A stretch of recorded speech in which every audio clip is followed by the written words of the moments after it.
राम कृष्ण हरी. आधी रचिले पंढरी मग वैकुंठ नगरी. This is a common belief that all the Varkaris have, that it was first Pandharpur which was originated and then followed the Vaikuntha Nagari. Keeping this belief in mind, we offer our namaskars at the feet of the Supreme Lord, Lord Vitthal, and all the Varkari saints. This section of Santa Muktai Charitra, rather from this section, we are going to learn about the Guru Shishya Parampara. That is, Muktai has been a spiritual guru to so many very well-known Varkari saints. But before we go ahead with that, let us see the effect that the Tatitse Abhang had on her elder brother Santa Jnaneshwar Mauli. When Mauli heard these words, the pearls of wisdom, which were uttered by his younger sister, his joy knew no bounds, because he realized that at a young age, younger than him, the small girl had devised the entire Brahmajnan and was putting it in a nutshell for him and for all of us. Happily, he opened the door and came out and embraced his younger sister. And the two brothers Nivruttinath and Sopan Dev were also outside the hut. They also, all of them huddled together. The effect of these Tatitse Abhang was very great, because in the long run, it was these Abhangs which inspired Mauli to write the Jnaneshwari and the Haripat. And of course, the Amrit Anubhav, which has got so much of wisdom that it's a complete encyclopedia of the entire universe and the philosophies of it. So Jnaneshwari was, you can say, the first step that Mauli took on uplifting people by taking his younger sister Muktai's words very seriously. We also have realized that Muktai lived by her words, in the sense when she says true saints don't yearn for name or fame, even she never yearned for it. Things just happened very casually in her life. In all her Abhangs, Tatitse Abhang, nowhere has she mentioned her pen name as Muktai. But in the last Abhang, in the 11th one, she has mentioned, but she has put it as if she is asking her elder brother Mauli to forgive her for giving advice, though she is younger to him. So only in the last Abhang she puts her word as Muktai, otherwise none of the Abhangs carry her pen name. This is the sign of the greatness of this great soul. As Muktai and the three brothers continued to live at Alandi, one day, because it was festive season, someone had offered her elder brother Nivruttinath bhiksha in the form of jaggery, ghee, that is clarified butter, and lot of chana or grams, green grams. He was so overjoyed and happy with the bhiksha that he got from a particular family in the vicinity of Alandi, that he came home and addressed his brothers and his sisters, saying that today the bhiksha has been really very, very nice. I feel like having mande. Mande is another word for a sweet roti or a puran puri. He asked Muktai, do you know how to prepare? So she said, yes, I do know. But the only thing is, we don't have a pan, an earthenware pan, which is required for making rotis or making puris. So I'll quickly get it from the potter, and in just a few minutes, I'll see to it that I make very nice steaming hot puran puris for you, or they are called mande. The three brothers were very happy, and Muktai ran off to the potter and she asked him, Dada, can I get an earthenware pot? My brother feels like having mande and I want this pot from you. It's a pan actually. The potter somehow was overtaken by the innocence of the small girl. And obviously they were divine incarnations, and this man was a humble potter who did not know much about the ways of the world.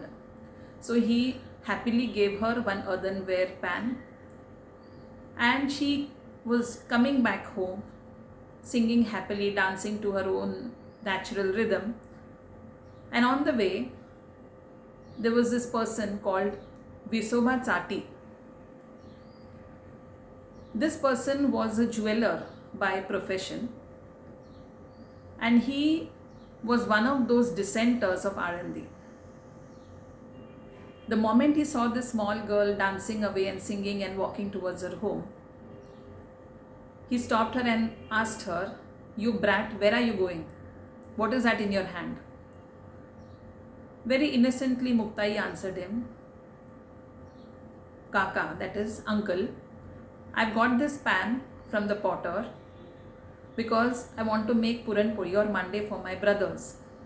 Today my brother has got a lot of bhiksha and he wants to have, he has never asked me anything in life, but first time he has expressed his desire that he wants to have Puran Puri, and with the materials which he's got in the bhiksha, it is possible for me to make it.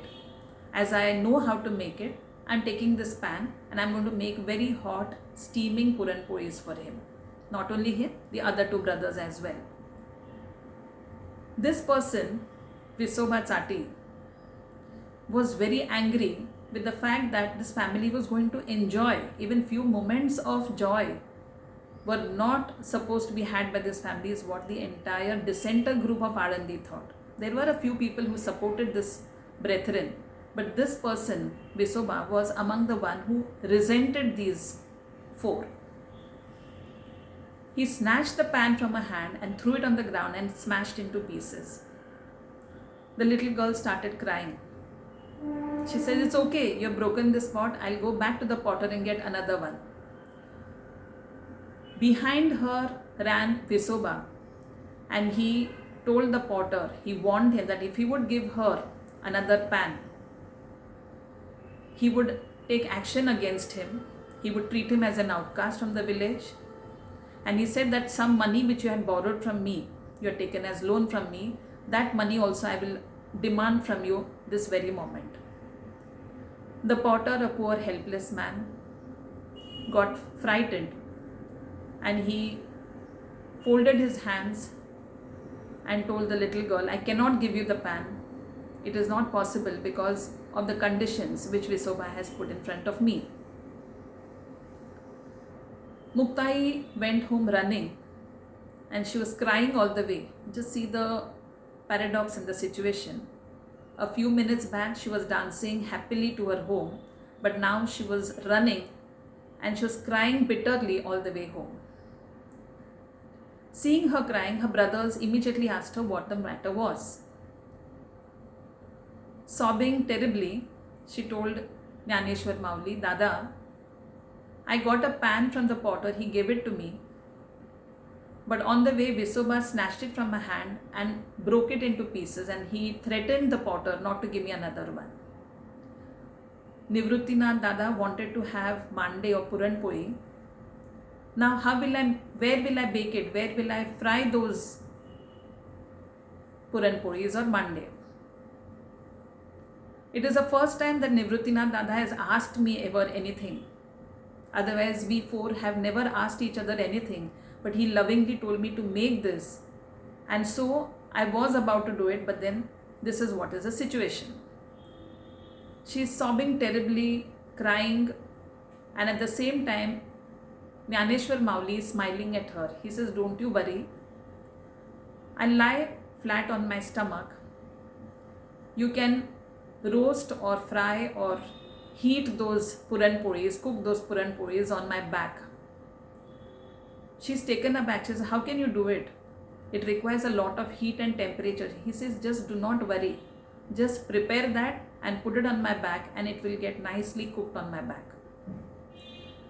Mauli lies flat on his stomach, and with his yogic power, he raises the temperature of his body to such an extent that Muktai makes one after the other Puran Polis for her brothers. This entire situation is being watched by Visoba Khetsar, who has followed this girl to see what she is going to tell her brothers about him. He is watching through the window of the hut and he is shocked to see the yogic power of this great person, Jnaneshwar Mauli. As the four are about to take their morsel, he rushes inside the hut. Visoba Chati rushes inside the hut, and the crumbs which are left on Muktai's plate, he snatches that and gobbles it down. Muktai feels disgusted and she calls him Khetsar. The word Khetsar has got two meanings. Khetsar, of course, has multiple meanings, but here we refer it with two meanings. One, it's a mule, a cross between a donkey and a horse.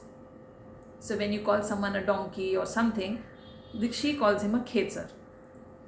Another meaning of the word Khetsar is a spirit or a ghost, because it is believed that they eat up things in the way that he was gobbling the morsels from Muktai's plate. So the word Khetsar became a tag for Visoba. Visoba held her feet prostrated in front of her and said, "You are Adi Shakti, Adi Maya. We have done a very great sin by troubling you, brethren. I now realize that you have something which is divine and you are a divine incarnation." He falls at her feet and asks for her pardon, and he says, "Please accept me as your disciple." Muktai, with the feminine element of forgiveness in her, just like a mother has towards her children, forgives him and accepts him as her disciple. And that is why even today Visoba Khetsar is considered one of the prominent disciples of Santa Muktai. He is not called Visoba Chati anymore, he is called Visoba Khetsar. The further part that happened was Visoba Khetsar became the guru of Santa Namdev Maharaj, which we'll come to a little later in this series. And Namdev Maharaj's family members, about 14 of them, became disciples of Visoba.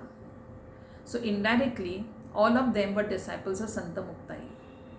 So just imagine the power of this small girl, the spiritual power of this small girl, which could continue for all the disciples, which continued with all the disciples. And as we go further, we also come to know that one particular disciple of her was Changdev Maharaj. About him, we will see in the next section. Till then, Ram Krishna Hari.